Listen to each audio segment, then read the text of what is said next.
Pacifique FM, la radio, la vôtre. Alors Marc, félicitations pour cette première émission. Merci, merci. Et puis bienvenue dans l'équipe de Pacifique FM. Avec un grand plaisir. Voilà, je te laisse, cette émission est à toi et tu auras plein de choses à nous faire découvrir. Voilà. Alors, bonjour d'abord tous les auditeurs et toutes les auditrices. Je vais commencer par nous présenter. En fait, je m'appelle Marc Arthur de Waal. Je suis auteur du livre La chance vous boude, réagissez.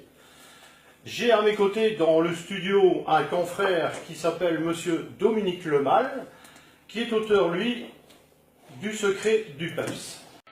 Non, mais c'est vrai, quoi. Un bonjour, ça coûte rien.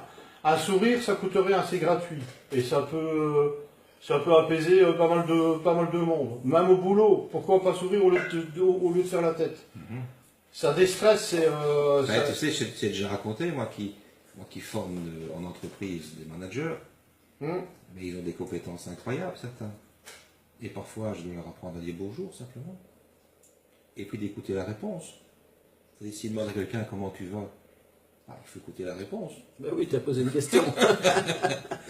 Écoute quand même. Ben oui. Donc je me retrouve là, Patrick, avec des gens qui ont des grandes compétences, qui disent pas bonjour, ou pas assez, qui n'écoutent pas la réponse quand ils demandent comment ça va, et après qui voudraient que ça se passe très bien au niveau de leur management.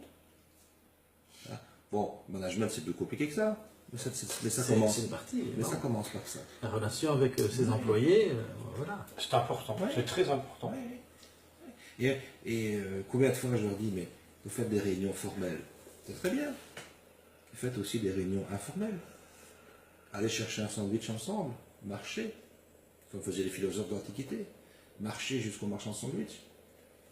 Et là, vous allez apprendre des choses incroyables. Puisque vous allez parler en dehors d'une réunion informelle. Vous allez parler de manière décontractée. En même temps, ça vous permettra d'apprendre sur votre employé et peut-être de mieux le prendre par après. Oui.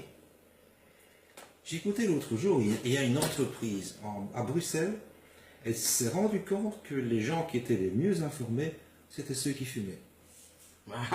Oui, les gens qui fument se réunissent toujours pour fumer entre eux, blablabla. Oui, ils se réunissent au fumoir et ils se réunissent des tâches différentes, de compétences différentes, de responsabilités différentes, et ils échangent entre eux. Et c'est l'endroit où on sait le plus ce qui se passe de bien et de moins bien dans l'entreprise, c'est au fumoir. C'est pas pour ça qu'il faut fumer. Non, c'est pas pour ça qu'il faut fumer. Il faut échanger, il faut parler. Voilà.